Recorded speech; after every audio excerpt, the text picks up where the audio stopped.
Welcome, everyone, to the Courageous Truth Podcast. You have tuned in to our weekly book review. We believe at the Courageous Truth Podcast we need to arm ourselves with the truth of God's Word as we navigate culture and secular society. We pray this review will inspire you to dive into this book and prayerfully consider the author's content. Please like, subscribe, and share this podcast as we continue to be courageous with the truth.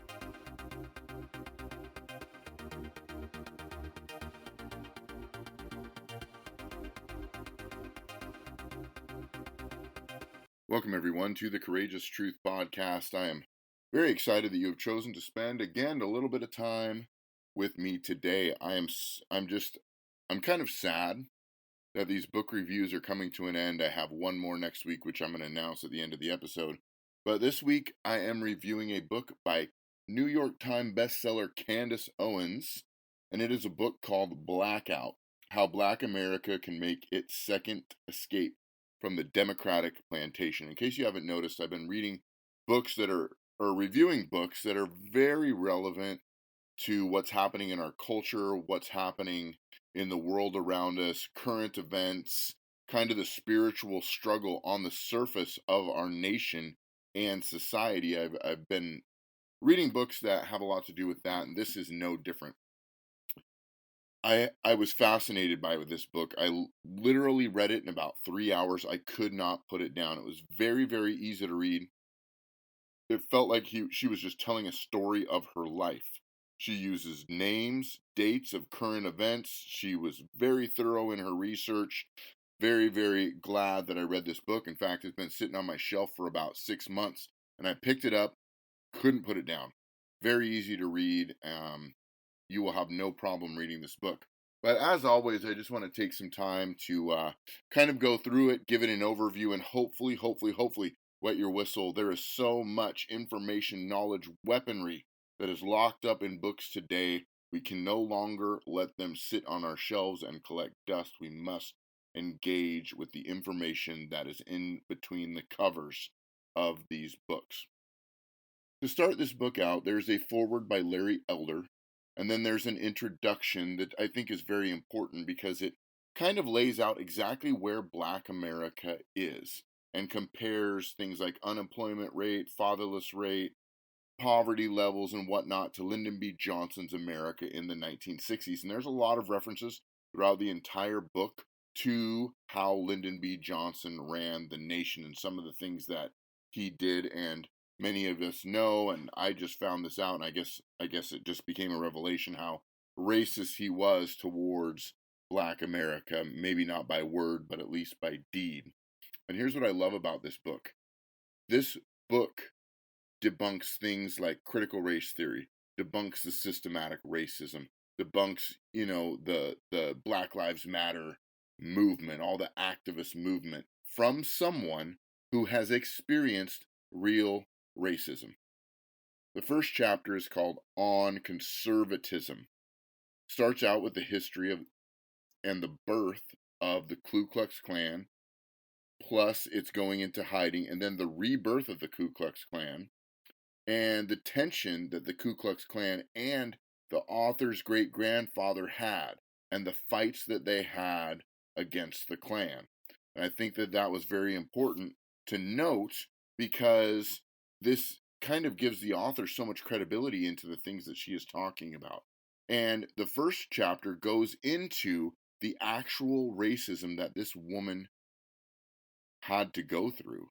She was front page news in her entire state in 2007, how this she received some racist phone calls and messages on her phone and how it tore her up inside, and how the media came to report the story, NAACP came to report the story, and they just ate up this racist call and all the court cases and media that surrounded it, but yet no one ever talked to her who was the actual victim about it. And it really set her on a path, she talks about, to lay down roots in conservative thoughts, because she realized how much of a facade this racial war actually was. This war on racism wasn't really a war at all. It was more just a manufacturing of racism to keep the narrative going. in chapter 2 is called On Family. And she takes a look at the modern breakdown of the Black family, looks at some stats and some numbers about how, really she talks about how the Democratic Party has really focused on breaking up the family of all Americans, but mainly Black families, keeping fathers out of the home and the way they do it. I mean, this is a really eye-opening book. And I do not feel any shame talking about it because I'm just really repeating the things that she read herself. Chapter 3 is called On Feminism, and she goes in depth of stories of women who fabricated lies about men in modern day, going to Blasey Ford, Deborah Ramirez, who accused Kavanaugh, uh, Supreme Court Justice Kavanaugh, of sexually molesting her. And then it goes back in time a little bit to Emmett Till, who was spending the summer with his family. He was from Chicago. He's spending his summer with his family in Mississippi, who was accused of whistling at a white woman and was street style executed, tied up, and thrown into a river. He was 14 years old, who talked with a lisp, and later found out that he just whistled to try to get the attention of people. He wasn't doing anything racist, but yet he was executed for it, and talks about the dangers of the feminist movement. Chapter 4 is Over Civilization. And I'm going to read an excerpt from this chapter, basically how we fight racism so long to have a nice, just society, that we've been fighting it so long that we begin to manufacture it. I want to read an excerpt out of that chapter, page 91, and this is what the author says. It would certainly seem that America has come a long way since 1960, so far in fact that we may actually be returning to the place from whence we came. After decades of civil rights crusades, we have perhaps become so accustomed to fighting for progress that we are pushing it to the point of our own detriment. The truth is that Black America currently finds itself in a position of privilege that civil rights leaders of the 1960s could have only dreamed. Yet rather than bask in the glory of our victories, we are instead creating new challenges.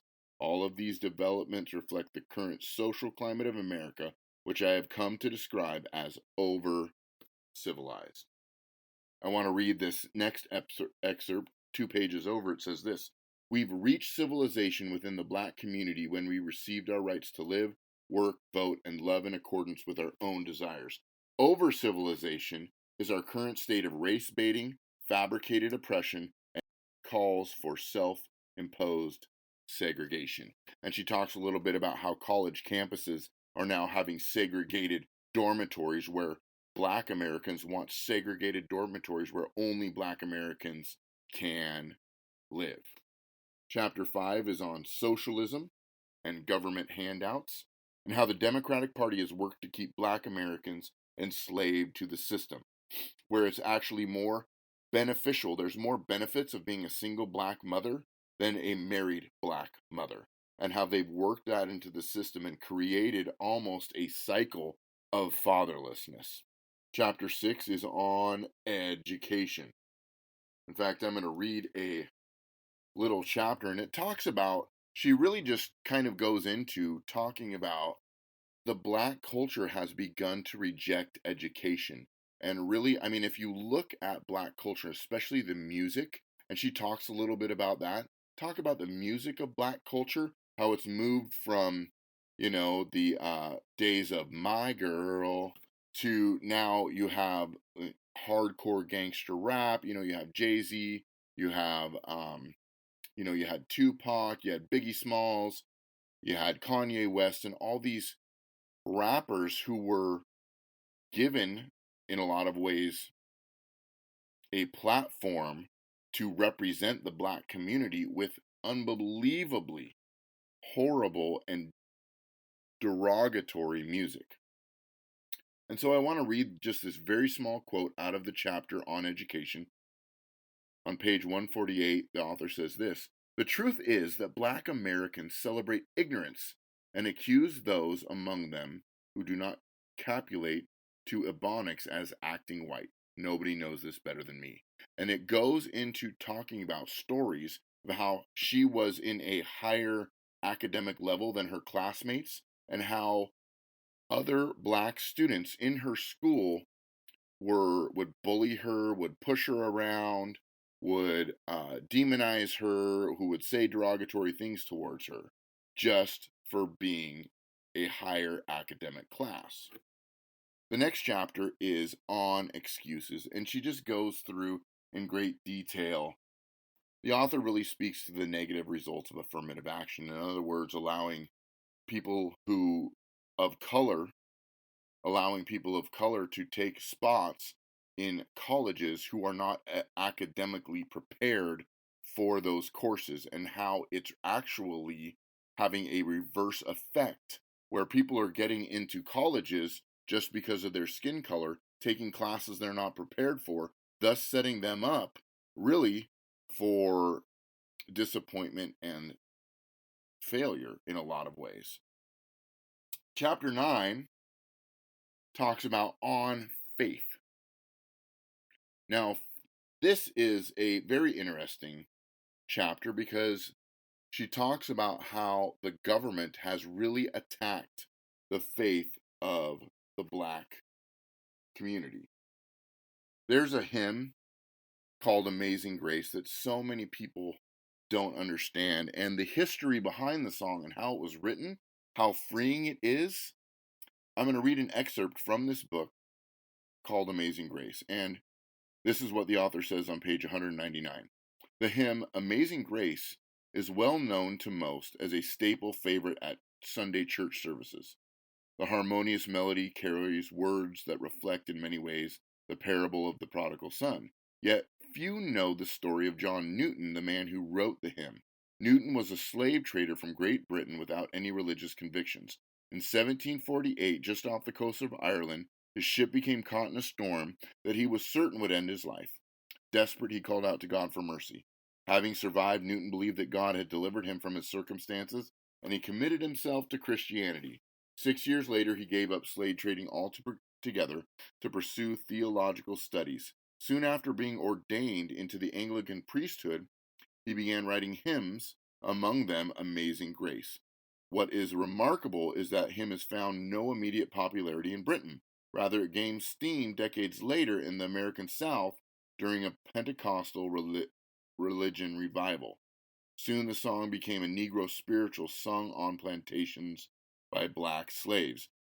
The author goes on to just talk about how faith is under attack in the black community and really in America altogether. It talks, of course, a little bit about the Marxist takeover and the socialist communism trying to sneak its way into America. But I want to read this final excerpt from this chapter on faith, and this is what it says on page 215.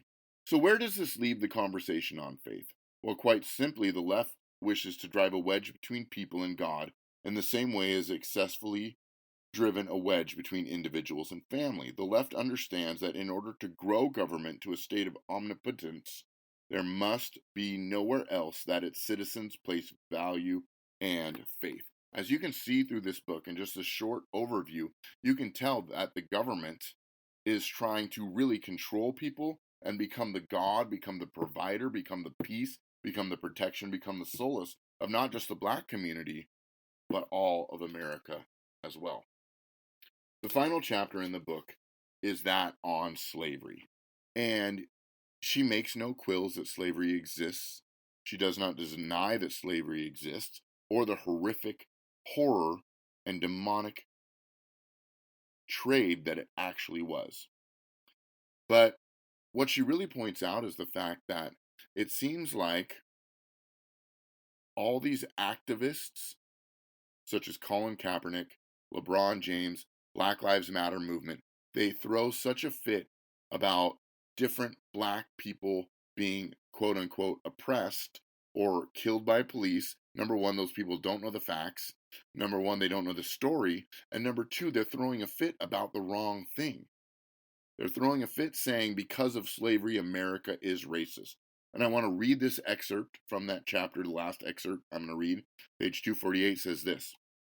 Despite the fact that early colonialists wrote extensively about the savage culture of Native Americans, their writings were eventually dismissed in the name of political correctness. The preferred narrative was that white European men needed to savagely portray the injustice the indigenous people to justify their own genocidal pursuits. It was even assumed that the Native Americans themselves lied, or rather had been misunderstood in their own recorded sacred texts regarding their practices. That is, until science. Eventually, anthropological studies determined conclusively that Native Americans, just as Christopher Columbus and so many other earlier colonialists had first reported, routinely engaged in cannibalism. Today, this truth is no matter of dispute. However, reluctantly, even the left-wing New York Times published an article citing scientific evidence of indigenous cannibalism in Colorado, and the Smithsonian now formally acknowledges that Northwest Native Americans practiced slavery. According to the standard cross-cultural files, at least 39 indigenous societies practiced slavery, just as brutally and immorally as everywhere else. Yet, for whatever reason, the sum of their slavery and cannibalism is not problematic for the left, or at least not as problematic as the white man's slavery. So just why is it that the left wants us to look the other way? Why is it that their view imperialism, cannibalism, murder, slavery, and other undeniable sinful act became forgivable, so as long as it was not executed by white men? That's a good question, Candace. Thank you for asking that. And then finally, she goes on to end the book in a conclusion: the truth about Donald Trump. And the truth about how Donald Trump is actually good for Black America. How he has helped them, how he has brought up the unemployment rate, how he has done great things for the African American community. Now, we all obviously know she goes into so many reasons why the left media and the left ruling class hates Donald Trump and wants to do everything they can to destroy this man. I don't need to go into that. You can read the book to yourself. Now, the final last thoughts that I want to say about this book is this is the truth about the manufacturing of racism in America from someone who has experienced real racism. She makes no excuses. She makes no qualms. She doesn't say anything about her being oppressed. In fact, she says quite the opposite. She stands up for Black Americans. She celebrates the Black culture. How many of you know African American culture is beautiful? African culture is beautiful. The same as Islander culture is beautiful. The same as white culture is beautiful. The same as Hispanic culture is beautiful. She talks about the beauty of the African culture and how it has been silenced by the manufacturing of racism, primarily from the Democratic Party, also from the media, and from activists. This is an eye-opening and captivating and very, very easy to read. But it's the truth, the unaltered truth, and she backs everything up with names, dates. Of course, it's been shadow banned on Facebook. Of course, she has been labeled a sellout to her race, but all the more reason to go out and pick up this book. The link will be in the show notes. Finally, for our last book of this 10-part book review, I am going to read and review the classic by George Orwell, 1984. And I'm excited to dive into this book. I'm excited to share it with you. So thank you very much for tuning in to the Courageous Truth podcast. I'm always blessed that you chose to spend a little bit of time with me. Make sure that you go out, read this book. It's really going to help, because you got to understand, race has been weaponized in America. And this book takes the magazine out of the gun and empties the clip on the ground and takes away the firepower of the weapon of race in America. This book is worth every penny, every moment to read it. I would implore you, please go out and read this book. It will help you, especially in an over-racialized culture, to take a courageous stand for the truth. I will see you this weekend for a brand new episode dropping Sunday night. Thank you for tuning in. God bless you. Make sure you take a courageous stand for the truth.